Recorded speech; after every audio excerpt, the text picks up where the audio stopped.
Si Kibuloy, inupakan na po, mga kababayan. Si Kibuloy, inupakan na po ni Senadora Risa Ontiveros, mga bossing. Hindi na ho nakatiis eh. Para nga naman ho sa Senadora, ang kapal ng mukha ninyo. Oh, di ba? Senadora Risa Ontiveros sa pagtakbo o pag-file ng COC, Certificate of Candidacy ni Kibuloy, ha, mga bossing. Apollo Kibuloy, magkaroon naman kayo ng kaunting hiya. Oo. Para sa isang taong humaharap sa patong-patong na kaso, kabilang ang human trafficking at child abuse, at nagtago pa nga sa batas, nagkaroon pa talaga kayo ng lakas ng loob na ipresenta ang inyong sarili sa taong bayan para maging mambabatas. Ano kaya ang isusulong nitong kampo ni Kibuloy, mga bossing? No? Karapatan para sa mga nagtatago? Karapatan para sa mga bumastos sa batas ng Pilipinas? Totoo naman ho eh. Kakapalan ng mukha yung mga pinaggagawa nitong mga to. Di ba, Ma'am Lynn Hirakawa at Ma'am Maritel T at Sir Tony Ninobla? Kakapalan ng mukha yung mga pinaggagawa ho nito, mga bossing. Biruin mo. Nung panahon na siya ay nagtatago, mga bossing, wala siyang sakit. Okay na okay siya. Ano?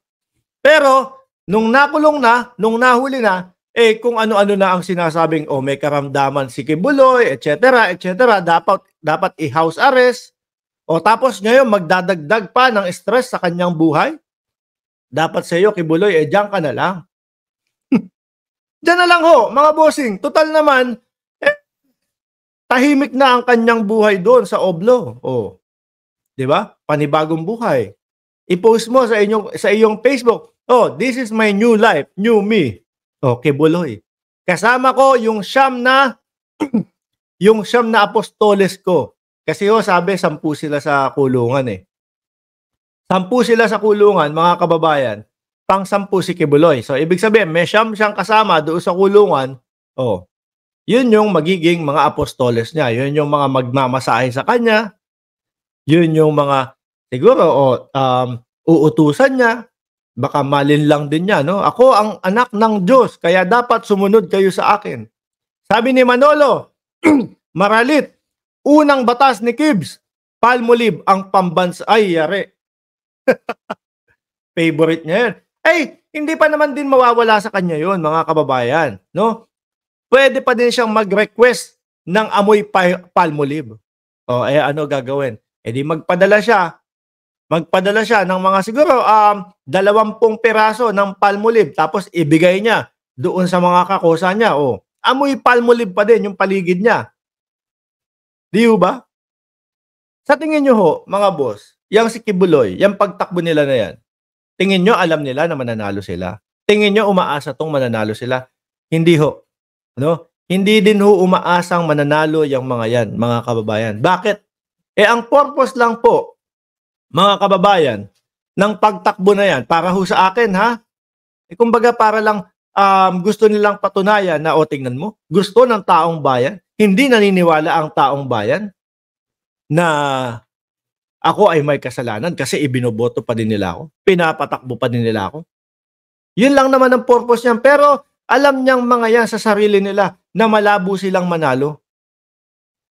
Alam nila sa sarili nila na imposible silang manalo, lalo po sa panahon ngayon, mga kababayan.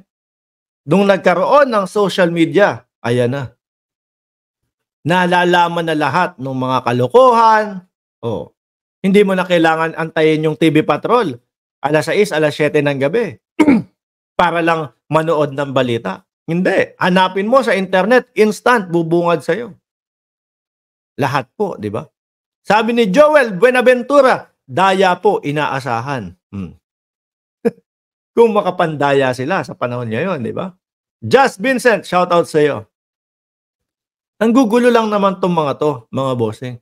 Tingnan nyo nga, yung mga host nila doon sa SMNI, ay Chang. Yung mga host nila doon sa SMNI, kung ano-ano sinasabi, kung bakit daw kailangan manalo ng senador si Kibuloy. Dahil daw po yung mga bulaklak doon sa loob ng KOJC, pantay-pantay. Di sana, pinatakbo nyo na lang ng hardinero si Kibuloy sa loob ng Oblo. Magaling palang maghardinero eh. Magaling palang maghardinero. Saka sino maniniwala dito? Ano ho? Yung isa pa, si Alice Guo. Mga bossing, makapal din ang mukha. Aba, akala mo, may lakas pa ng loob mag-file ng certificate of candidacy nila. Ewan ko na lang dito. Siguro ang mga boboto dito, syempre yung mga KOJC, no? Pero yung sasabihin mo, napapasok itong si Kibuloy sa top 12, napakalayo po. Napakalayo po. Alam natin, si Kibuloy, merong makinarya para kumandidato, no? Alam natin, kahit na naka-freeze yung pera niyan, kahit papaano, meron pa ding umiikot na pera yan, mga bossing, no? Pero, dahil nga po doon sa patong-patong na kaso, pambabastos sa ating batas, pambabastos sa mga senador at sa lahat, dapat po to, kahit alam nila na pwedeng tumakbo at karapatan niyang tumakbo, dapat hindi na. Hindi na hinahayaan ng certificate, ng COMELEC. Di ba? Controversial na nga tapos tatakbo pa. Tatakbo at patatakbuhin pa. Napakakapal talaga ng balat, sabi ni Just Vincent. Huwag niyong ginagalit si Just Vincent ho, mga kababayan. Huwag niyong ginagalit siya. Nako, sasabihan kayo ng makapal ang mukha niya. Ang dapat sa inyo, no? Lagi ko sinasabi sa vlog ko ito, 549 viewers. Ang dapat po diyan sa kay Buloy, mayor ang patakbuhin ng mayor doon sa Oblo. Huwag nang guluhin yung mga nasa labas. Diyan ka na lang sa Oblo. Diyan ka tumakbo ng pagka-mayor. Panigurado ko, 100% panalo ka agad dyan. Wala pang isang araw, ikaw na ang mayor dyan. Baka kung gusto mo nga ng pre-tattoo instant tatuang kanyang mga yan, di ba? Baka kung gusto mo nga ng instant masahe, baka pag sinabi mo lang, "Oy, masahe mo ako, alika." Wait lang. Bakit ho? Ready na ako magmasahe. Pumunta ka muna. Maligo ka muna. Gamitin mo itong Palmolive na ito. Bigyan nyo na din ng pajama. Bigyan nyo na din yung pajama. Yung, ano tawag dyan? Bigyan na din ng pajama yung magmamasahe. Bahala ka ng dyan. Humaplos dyan kay Kibuloy. Tapos isarado nyo na yung tabing ninyo. Siyempre, maghuhubot-hubad si Kibuloy doon. Masarap po kasi mga kababayan kapag kayong talagang wala kang saplot, no? Wala kang saplot habang nagpapamasahe ka. Talagang lahat. Baka pati butas. Baka pati butas masahihin mga kababayan. Lahat na pamasahe mo. Total ikaw naman ang mayor diyan. Pero yung sa Senado, tatakbo kayo ng pagka-senador, Diyos ko po Lord. Tigil-tigilan nyo nga yan. Kayo-kayo na lang ang nagpapapaniwala sa sarili ninyo.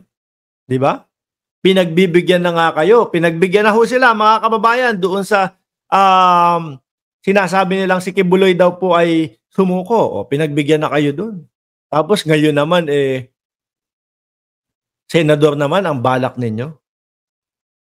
Sabi ni Dennis Ostonal, end is near. And karma is real for Duterte Kibuloy Group. Don't vote against even anti-Marcos and pro-Duterte full politician for better of our country. Biruin nyo mga kababayan, siguro kung hindi nga nagtataguya si Harry Roque, mga bossing, nag-file na din yan ng COC. Hindi makalabas no? Hindi makapag-file ng Certificate of Candidacy si Harry Roque. Paano? Ginaya yung style nitong si Kibuloy. Akala niya makakabuti sa kanya. Ang ending pa din naman yan, mga kababayan, mahuhuli din po.